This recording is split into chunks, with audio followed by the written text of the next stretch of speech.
Today, I'm diving into the fascinating world of proteins and how scientists predict their structures. Proteins are the building blocks of life. They're involved in virtually every process within our bodies, from digesting food to moving muscles. But here's the kicker: the function of a protein is determined by its shape or structure. So, how do scientists predict what a protein looks like? Well, it all starts with the protein's amino acid sequence.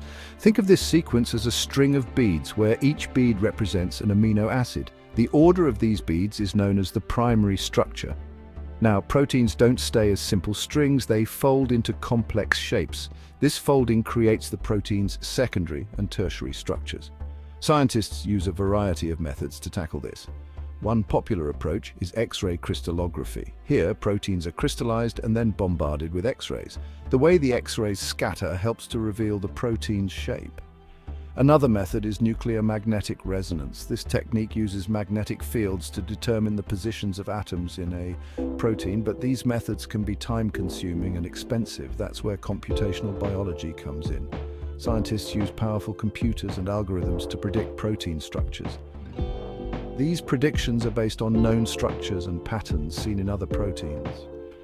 One major event in this field is the CASP experiment, or Critical Assessment of Techniques for Protein Structure Prediction. Held every 2 years, CASP assesses the performance of current methods. It's like the Olympics for protein structure prediction. There's also a community project that continuously evaluates protein structure prediction web servers. First step is the Alpha-Helix.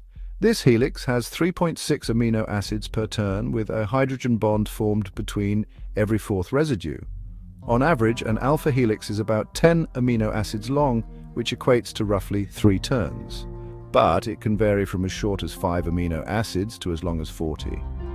The alignment of the hydrogen bonds creates a dipole moment for the helix, resulting in a partial positive charge at the amino end. Because this region has free NH2 groups, it will interact with negatively charged groups such as phosphates. You'll often find alpha helices at the surface of protein cores. Interestingly, every third or fourth amino acid along the chain tends to be hydrophobic. Other alpha helices buried in the protein core or in cellular membranes have a higher and more regular distribution of hydrophobic amino acids, indicating their roles in these specific environments.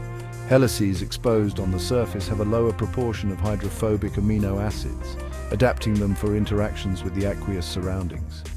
The amino acid content can also be predictive of an alpha helical region. Regions richer in alanine, glutamic acid, leucine and methionine, and poorer in proline, glycine, tyrosine and serine tend to form an alpha helix. Another fascinating secondary structure in proteins is the beta sheet. Beta sheets are formed by hydrogen bonds between an average of 5 to 10 consecutive amino acids in one portion of the chain and another 5 to 10 farther down the chain.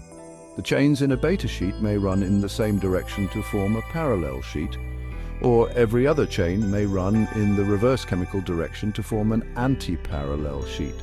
Sometimes the chains are a mix of both parallel and anti-parallel configurations. The pattern of hydrogen bonding differs between these configurations. In parallel beta sheets, the hydrogen bonds are slightly offset, whereas in anti-parallel beta sheets, the hydrogen bonds are directly opposite each other, making them more stable.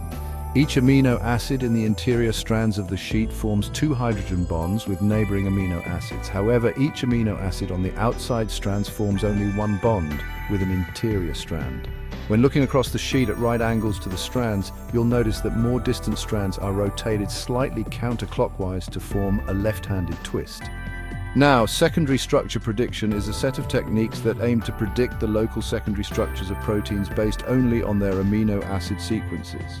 For proteins, a prediction involves assigning regions of the amino acid sequence as likely alpha helices, beta strands, or turns. The success of these predictions is often determined by comparing them to the results of the DSSP algorithm or similar methods like STRIDE, applied to the crystal structure of the protein. Specialized algorithms have been developed to detect specific, well-defined patterns such as transmembrane helices and coiled coils in proteins. Thanks to advances in machine learning and sequence alignments, modern methods of secondary structure prediction have achieved remarkable accuracy, reaching up to 80%. De novo protein structure prediction is a method used to predict the three-dimensional structure of a protein from its amino acid sequence alone, without using any template structure.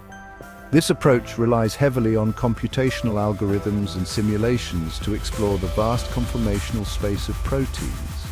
The process involves several steps, including the generation of possible protein folds, the evaluation of these folds using energy functions, and the selection of the most likely structure.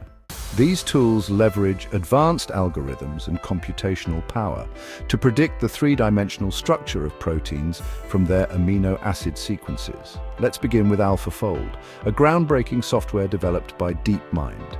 AlphaFold has revolutionized the field of protein structure prediction with its unparalleled accuracy.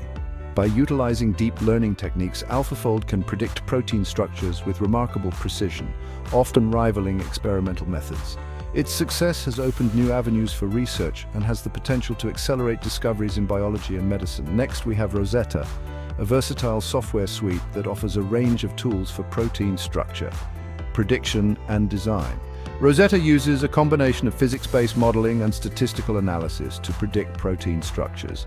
Its flexibility allows researchers to tackle a variety of challenges, from protein folding to protein-protein docking, making it a valuable tool in both academic and industrial settings. Another notable software is ITASA, which stands for Iterative Threading Assembly Refinement. ITASA integrates multiple threading templates and iterative structural refinement to predict protein structures. Its strength lies in its ability to generate high-quality models, even for proteins with limited sequence homology, making it a reliable choice for challenging prediction tasks. In conclusion, the field of protein structure prediction is rapidly evolving. With advancements in computational methods and increased understanding of protein folding, we are closer than ever to accurately predicting protein structures.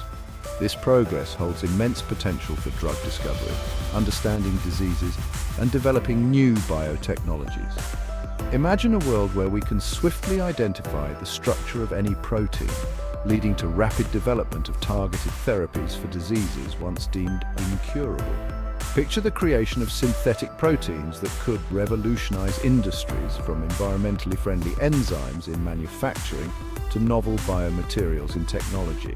As we continue to innovate and push the boundaries of science, the ability to predict protein structures with high precision will become increasingly attainable. Each breakthrough brings us one step closer to transforming scientific knowledge into practical applications that benefit society. Stay tuned as we continue to unlock the mysteries of protein structures and their functions. The journey is far from over, and the discoveries yet to come promise to reshape our understanding of life at the molecular level.